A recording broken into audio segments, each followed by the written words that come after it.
বনগাঁ কবি কেশবলাল বিদ্যাপীঠের ট্যাবের টাকা না পাওয়ায় ছাত্রদের অ্যাকাউন্টে আসতে শুরু করেছে ট্যাবের টাকা। সাম্প্রতিক বনগাঁ কবি কেশবলাল বিদ্যাপীঠের 22 জন ছাত্র ট্যাবের টাকা পায়নি বলে নজরে আসে স্কুল কর্তৃপক্ষের।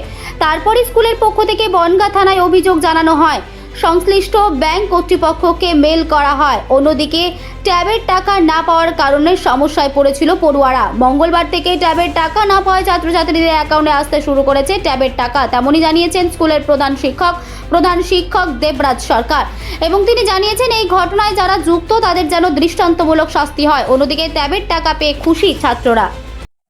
আজকে ক্লাস 12-এর টেস্ট পরীক্ষা ছিল। টেস্ট পরীক্ষায় সময় ছাত্রদের আমি জিজ্ঞেস করি যে ট্যাবের টাকা ঢুকেছে কিনা, এবং যাদের রং ট্রানজাকশন হয়েছিল বেশ কিছু ছাত্র বলল তাদের কাল সন্ধেবেলায় 10,000 টাকা করে তরুণের স্বপ্নের টাকা ব্যাংক অ্যাকাউন্টে ঢুকে গেছে, এবং অনেকেরই টাকা ঘুরে গেছে।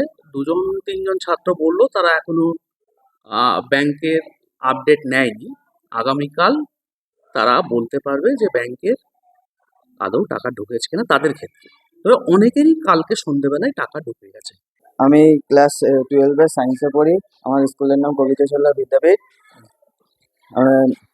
কালকে রাত্রিরে সেদিনকে ট্যাব কেনার জন্য 10,000 টাকা আমার ব্যাংকের অ্যাকাউন্টে কালকে রাত্রে ঢুকেছে। এতদিন ঢোকেনি? না, এতদিন ঢোকেনি। কালকে রাত্রিরে আমি ফোনে চেক করলাম, তখন পেয়েছি।